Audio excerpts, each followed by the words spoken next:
अंजनापुर नामक एक सुंदर गांव था। उस गांव में चंटी नामक एक आदमी एक छोटे घर में रहता था। वो घर के यहाँ ही सब्जियों को उगा के उन्हें गांव में बेचता था। वो बहुत ही अच्छा इंसान था और इतना ही नहीं, उसे तरबूज से बहुत प्यार था, इसलिए वो हमेशा तरबूज बहुत खरीदता था। एक दिन वो सब्जियों को मार्केट में बेचने गांव जाता है। सब्जियां सब्जियां, ताजा ताजा सब्जियां, आइए बाबू आइए, घर पे उगाए हुए ताजा ताजा सब्जियां हैं, जल्दी आइए बाबू। उसकी बातें सुनकर वहां से गुजर रही एक औरत उसके पास जाती है। 1 केजी टमाटर दे दो बाबू। जी मेम साहब। ऐसे वो टमाटर उस औरत को दे देता है। इतने में उसे कहीं और से एक आवाज सुनाई देती है, तरबूज तरबूज, ताजा ताजा तरबूज, मीठा मीठा तरबूज, एक तरबूज का सिर्फ 50 रुपए, आइए बाबू आइए। अरे लगता है यही कहीं तरबूज कोई बेच रहा है, मुझे जल्दी वहां जाना होगा और पता लगाना होगा कि कौन तरबूज बेच रहा है। ये सोचकर वो अपने आसपास देखते रहता है। इतने में उसे दूर में एक आदमी दिखाई देता है जो तरबूज बेच रहा है। गर्मी का मौसम आ गया, तो इसका मतलब ये है कि मेरे पसंदीदा तरबूज वापस आ गए हैं। मुझे बिना देरी के जल्दी वहां जाकर तरबूज खरीदना होगा और आज से हर रोज मैं तरबूज खरीदूंगा। हाँ, ये फैसला करके वो खुशी खुशी उस तरबूज की दुकान की ओर बढ़ने लगता है। एक तरबूज का सिर्फ 50 रुपए है साहब, लीजिए। 2 तरबूज 80 में दे दोगे? जी साहब लीजिए। ये कह के वो आदमी उसे 2 तरबूज देता है। तरबूज खरीदने की खुशी में चंटी ये भी भूल जाता है कि उसके खुद के सब्जियां हैं और वो खुशी खुशी दुकान बंद करके उसके घर चले जाता है तरबूज खाने। तरबूज से बहुत लगाव होने के कारण वो हर रोज सब्जी बेचकर आए हुए पैसों को सिर्फ तरबूज खरीदने में लगा देता था। उसी समय में गांव के सारे अमीर लोग इस डर में जी रहे थे कि अगली बार किसके घर में चोरी होगा, क्योंकि उस समय में चोर बहुत थे और अमीर लोगों के घर में बहुत चोरी करते थे। एक दिन एक अमीर आदमी की पत्नी कीर्तना चोर और चोरी के बारे में सोचते हुए इधर उधर घूमती रहती है। इतने में उसे चंटी दिखाई देता है तरबूज लेके जाते हुए। उसे देख वो सोचती है, अरे इस आदमी का घर तो इस गांव में सबसे छोटा है। अगर मैं अपने गहने, सोना और जेवर इसके घर में डाल दूं तो किसी को शक भी नहीं आएगा और किसी को कभी भी पता नहीं चलेगा। इसके छोटे घर में तो चोर भी नहीं घुसेंगे, तो मेरे गहने सारे सुरक्षित रहेंगे। और क्योंकि ये आदमी अकेले रहता है, मुझे इसके घर में गहने डालने और निकालने में भी कोई दिक्कत नहीं होगा और मुझे उस चोरों के बारे में चिंता करने की कोई जरूरत नहीं पड़ेगी। जैसे ही वो चोर यहाँ से चले जाएंगे, मैं अपने गहने, सोना और जेवर उससे वापस ले लूंगी। हाँ, यही अच्छा तरकीब है। इस सब के होने के बाद जब मैं अपने गहने और जेवर अपने घर वापस लेके जाऊंगी, तब मैं अपने पति को बताऊंगी। मुझे ये सब सुबह के समय में करना होगा, जब चंटी उसके घर से बाहर सब्जी बेचने जाएगा। तब किसी को कोई शक नहीं आएगा, यहाँ तक कि उसे खुद भी पता नहीं चलेगा। ये फैसला करके वो अगले दिन सुबह चंटी के घर के बाहर जाने का इंतजार करती है। जैसे ही वो चला जाता है, वो उसके सारे सोना सब उसके घर लेके जाती है, पर उसे समझ में नहीं आता कि वो सब वो कहाँ छुपाएगी।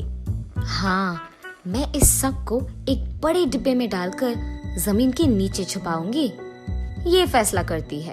तब वो उसके फैसले के मुताबिक जमीन में खोदकर उसमें ये बड़ा डिब्बा डालकर उसमें उसके सारे सोना सब कुछ भर के उस डिब्बे को बंद करके उस पे मिट्टी डालकर उसके जमीन के टाइल्स को वो वापस लगा देती है। उसके बाद वो वहाँ से चले जाती है। ऐसे बहुत दिन बीत जाते हैं। हर रोज की तरह एक दिन जब चंटी तरबूज खरीदकर उसके घर आता है, तो उसे कहीं नीचे रखने की जगह देखता है। इतने में उसके हाथ से वो तरबूज नीचे गिरकर टूट जाता है और उसके साथ ही जमीन का टाइल भी टूट जाता है। अरे रे, मेरा तरबूज टूट गया। एक और तरबूज खरीदने के लिए मेरे पास पैसे भी नहीं हैं। अब मैं क्या करूं? ऐसे गम में वो तरबूज के टुकड़ों को और उसके नीचे टाइल के टुकड़ों को फेंकने के लिए इकट्ठा करता है। अरे ये क्या, टूटे हुए इस टाइल के नीचे मिट्टी पर हाथों का निशान है। क्या सारे टाइल्स के नीचे ऐसे ही हाथ के निशान होंगे? खोलकर देखना ही बेहतर होगा। ये फैसला करके वो उसके बगल के टाइल को भी निकाल कर देखता है, पर उसके नीचे मिट्टी पे हाथ के निशान नहीं होते हैं। ये देख वो आश्चर्यचकित होता है। अरे ये क्या, एक टाइल के नीचे हाथ के निशान और दूसरे टाइल के नीचे कुछ भी नहीं।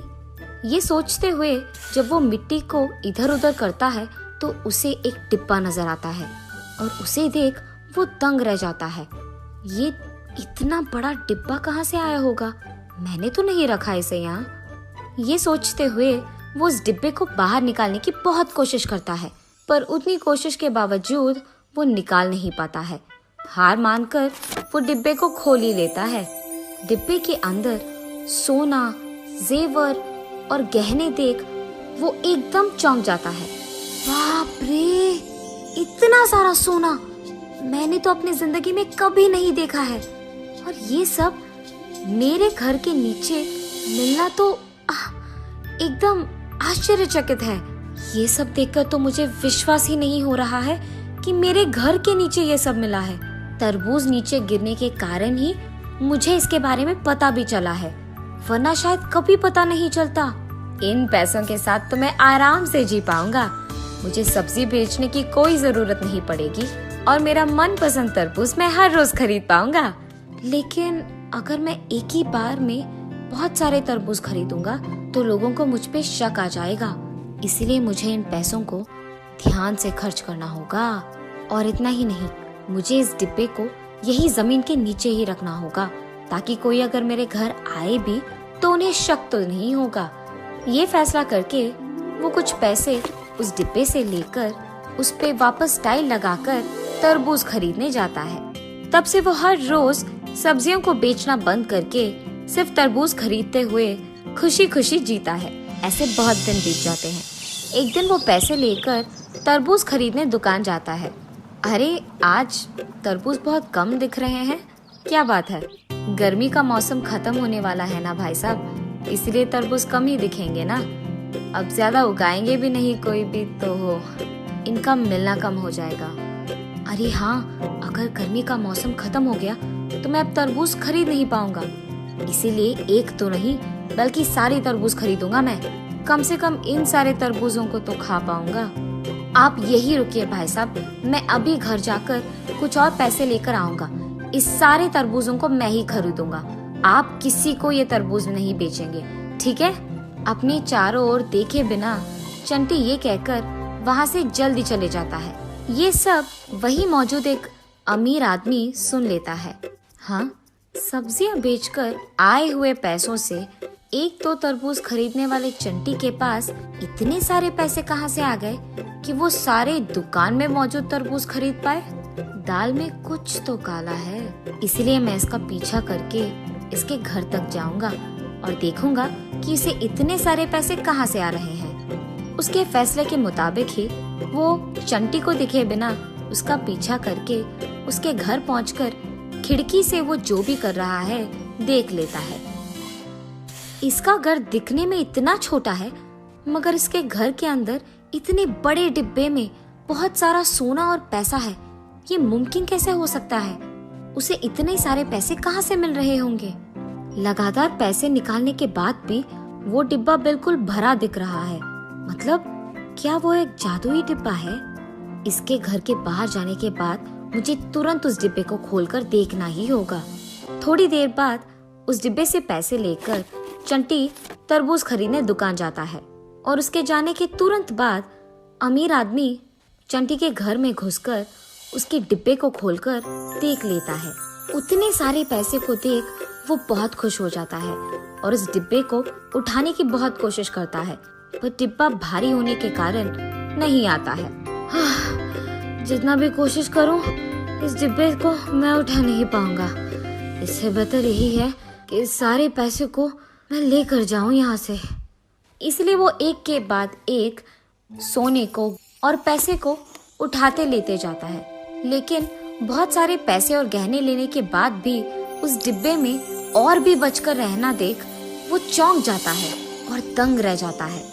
जरूर ये कोई जादुई डिब्बा है, इसीलिए मैं इसे उठा भी नहीं पाया हूँ। और ऐसे ही एक के बाद एक पैसों को और गहनों को लेकर जाऊंगा तो वो चंटी घर आ ही जाएगा।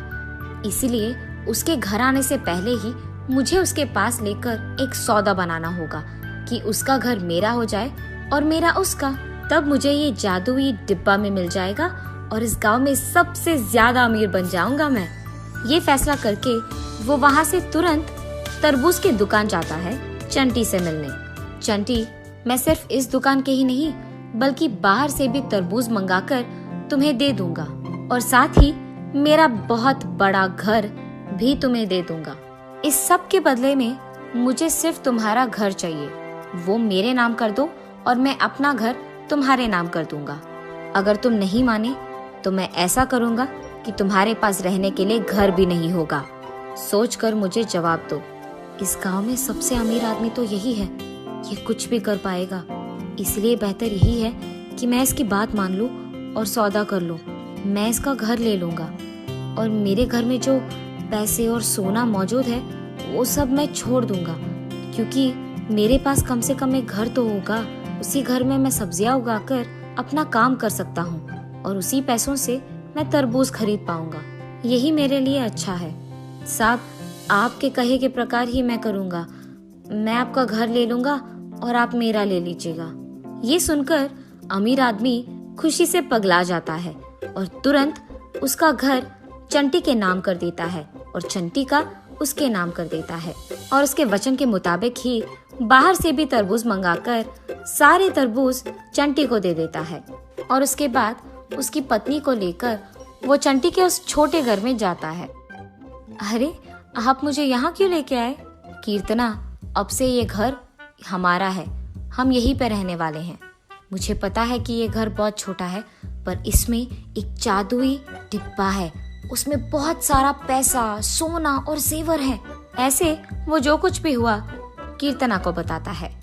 ये सुनकर कीर्तना हैरान हो जाती है। हाय भगवान, मुझे बताए बिना आपने क्या कर दिया जी? ये कोई जादुई डिब्बा नहीं है। इस सब में जो सोना, गहने और जेवर मौजूद है ये सब हमारे ही है। मैंने ही इस डिब्बा को यहाँ लगाया है जी। गांव में हो रहे चोरी से बचने के लिए मैंने ये सब किया है। मैंने सोचा उन चोरों के जाने के बाद मैं पैसे लेकर वापस आ जाऊंगी और तब मैं आपको ये सब समझाऊंगी। मुझे आपको पहले ही बोल देना था, ये सब मेरी गलती है। बाप रे, ये क्या हो गया? मैंने भी पैसों की लालच में अपना घर उसके नाम और उसका घर मेरे नाम कर दिया। अब मैं उसे वापस कभी नहीं ले पाऊंगा।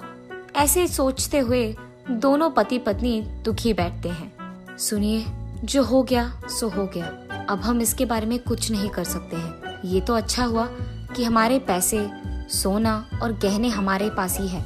इसका मूल्य ज्यादा है। कम से कम अब आप लालची मत बनिए और सोच समझकर फैसले लीजिए, और मैं भी आपको बिन बताए कुछ भी नहीं करूंगी। ये फैसला करके दोनों हार मानकर उनके पास मौजूद पैसों से एक और बड़ा घर खरीदकर उसमें रहना शुरू करते हैं। और जब भी वो चंटी को देखते हैं दुख से निराश होते हैं, और दूसरी तरफ चंटी उसके बड़े घर में खुशी से रहते हुए, सब्जी उगाते हुए और उन्हें बेचते हुए खुशी खुशी जी लेता है।